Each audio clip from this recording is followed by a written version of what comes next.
بسم اللہ الرحمن الرحیم۔ السلام علیکم دوستو، امید کرتی ہوں کہ آپ سب خیریت سے ہوں گے۔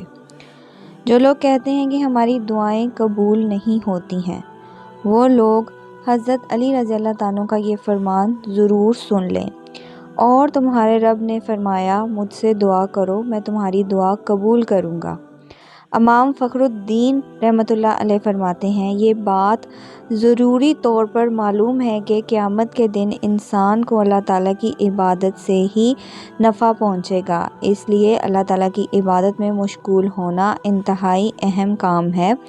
اور چونکہ عبادت کی قسموں میں دعا ایک بہترین قسم ہے، اس لیے بندے کو دعا مانگنے کا حکم ارشاد فرمایا، جس کا ترجمہ اور تمہارے رب نے فرمایا، مجھ سے دعا کرو، میں قبول کروں گا۔ بے شک وہ جو میری عبادت سے اونچا کھینچا تکبر کرتا ہے، جہنم میں جائے گا، ذلیل ہوگا۔ اور تمہارے رب نے فرمایا، مجھ سے دعا کرو، میں تمہاری دعائیں قبول کروں گا۔ دعا مانگنے کی ترتیب اور ان کے فضائل احادیث میں بھی دعا مانگنے کی ترتیب دی گئی ہے۔ یہاں ان میں سے 2 احادیثیں ہیں۔ حضرت عبداللہ بن عمر رضی اللہ عنہ سے روایت ہے کہ رسول پاک صلی اللہ علیہ وسلم نے ارشاد فرمایا، دعا ان مصیبتوں میں نفع دیتی ہے جو نازل ہو گئی ہیں اور جو ابھی نازل ہوں گی، ان میں بھی فائدہ دیتی ہیں۔ تو اے لوگو، تم پر لازم ہے کہ اللہ تعالیٰ سے دعا کرو۔ حضرت ابو ہریرہ رضی اللہ عنہ سے روایت ہے کہ رسول پاک صلی اللہ علیہ وسلم نے ارشاد فرمایا، جو آدمی اللہ تعالیٰ سے سوال نہ کرے تو اللہ تعالیٰ اس پر ناراض ہوتے ہیں۔ اکثر لوگوں کو شکوہ ہوتا ہے کہ ان کی دعا قبول نہیں ہوتی۔ وہ سوچتے ہیں کہ ہماری دعائیں ضائع جا رہی ہیں، حالانکہ دعا ضائع نہیں جاتی، بلکہ ہمیں مانگنے کا سلیقہ ہی نہیں آتا۔ ناظرین، ایک مرتبہ حضرت علی رضی اللہ عنہ سے ایک شخص نے پوچھا کہ میری دعا قبول نہیں ہوتی، تو آپ رضی اللہ عنہ نے فرمایا، اے اللہ کے بندے، جب بھی دعا کرو تو 3 کام ضرور کرو۔ غائب کی دعا مانگو تو آپ کی دعا بھی قبول ہوگی۔ نبی پاک صلی اللہ علیہ وسلم نے ارشاد فرمایا، غائب کے لیے بھی دعا مانگو تو آپ کی دعا بھی قبول ہوگی۔ نبی پاک صلی اللہ علیہ وسلم نے ارشاد فرمایا، غائب کی دعا ہی غائب کے لیے قبول کرتی ہے۔ جب بھی دعا مانگو تو نبی پاک صلی اللہ علیہ وسلم اور ان کے اہل اولاد کو بھی یاد کرو۔ دعا کے اول اور آخر میں درود شریف پڑھا کرو، جیسے دعا کے اول اور آخر میں درود شریف پڑھا جاتا ہے، وہ دعا کبھی بھی رد نہیں ہوتی۔ دعا میں اپنے نبی صلی اللہ علیہ وسلم کو ضرور یاد کیا کرو۔ جب بھی دعا کرو تو جب بھی دعا مانگو تو ہمارے پیارے نبی صلی اللہ علیہ وسلم کے لیے بھی دعا مانگو، اس سے رب کو پیار آتا ہے اور وہ دعا قبول ہوتی ہے۔ احادیث مبارک میں دعاؤں کی قبولیت کے اوقات بھی بتائے گئے ہیں۔ دعا کی قبولیت کے چند اوقات یہ ہیں۔ آپ صلی اللہ علیہ وسلم نے فرمایا، تہجد کے وقت مانگی گئی دعا قبول ہوتی ہے۔ تہجد کا وقت رات کا آخری وقت ہے۔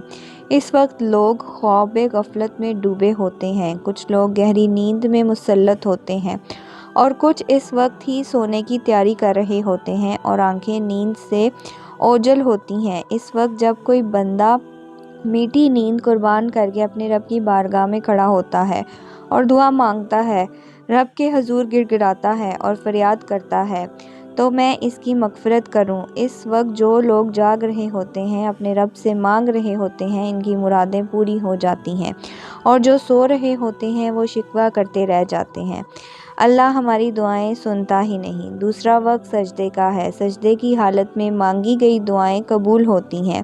انسان کے لیے سب سے مشکل کام کسی کے سامنے جھکنا ہوتا ہے۔ عزت دار لوگ کسی کے سامنے نہیں جھکتے، وہ پیشانی کو جھکانا ذلت سمجھتے ہیں، وہ جان دے دیتے ہیں مگر کسی کے سامنے گردن نہیں جھکاتے۔ جس وقت انسان سجدے کی حالت میں ہوتا ہے، اس پل میں وہ اپنے جسم کے سب سے بلند اور محترم حصہ پیشانی کو اللہ کی بارگاہ میں جھکا کر زمین سے ٹیک لگا رہا ہوتا ہے۔ اللہ کو اپنے بندے کی یہ عاجزی اتنی پسند آتی ہے کہ وہ اپنے بندے کی اس حالت میں مانگی گئی ہر دعا پوری کرتے ہیں۔ جھکنا اللہ تعالیٰ کو پسند ہے، جو جھک گیا وہ مراد پا گیا۔ تیسرا وقت اذان کا ہے۔ اذان کے دوران مانگی گئی دعائیں قبول ہوتی ہیں۔ اذان سے مراد پکار ہے جو اللہ کی جانب سے اس کے حکم سے انسانوں کو نماز کے لیے دی جاتی ہے۔ اذان نام کامیابی کا ہے، اذان پکارتی ہے آئیں کامیابی کی طرف۔ جب انسان اللہ کے اس بلاوے پر لبیک کہتا ہے اور اس کا جواب دیتا ہے تو اس وقت اللہ نہ صرف انسان کی دعا سنتا ہے بلکہ اس کو پورا بھی کرتا ہے۔ چوتھا اور بہترین وقت فرض نماز کے بعد کا ہے۔ فرض نماز کے بعد جو دعا مانگی جاتی ہے وہ دعا ضرور قبول ہوتی ہے۔ اللہ نے انسانوں پر دن میں 5 نمازیں فرض کی ہیں۔ ہم نے فرض کی ادائیگی کی اور بھاگ نکلے، نہ ہی اللہ کو یاد کیا اور نہ ہی کچھ مانگا، جلدی سے آئے اور جلدی سے نکل گئے۔ یہ اہمیت کا وقت ہے۔ اس وقت جو دعا مانگی جائے وہ قبول ہوتی ہے۔ 5واں وقت بارش کے بعد کا ہے۔ بارش کے بعد دعا مانگی جائے وہ دعا بھی قبول ہوتی ہے۔ بارش اللہ پاک کی رحمت ہے۔ بارش پیاسی زمین کو سیراب کرتی ہے۔ بارش بنجر زمین کو لہرایا سبزہ بنا دیتی ہے۔ بارش مردہ زمین میں روح پھونک دیتی ہے، بند چشمے جاری کر دیتی ہے، اللہ کی ہر مخلوق کے لیے خوشی اور راحت کا سبب بن کر برستی ہے۔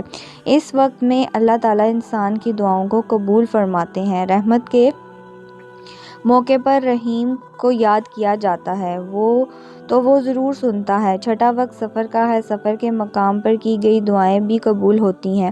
مسافر اللہ کا مہمان ہوتا ہے، رب اپنے مہمان کی دعا کو رد نہیں کرتا۔ آج کے دور میں بھی ہم مسافروں سے تنگ آ جاتے ہیں، انہیں پوچھتے نہیں جب ہماری یہ حالت ہو گئی ہے تو ہماری دعائیں کیسے قبول ہوں گی۔ 7واں وقت افطار کا ہوتا ہے۔ افطار کے وقت مانگی گئی دعا ضرور قبول ہوتی ہے۔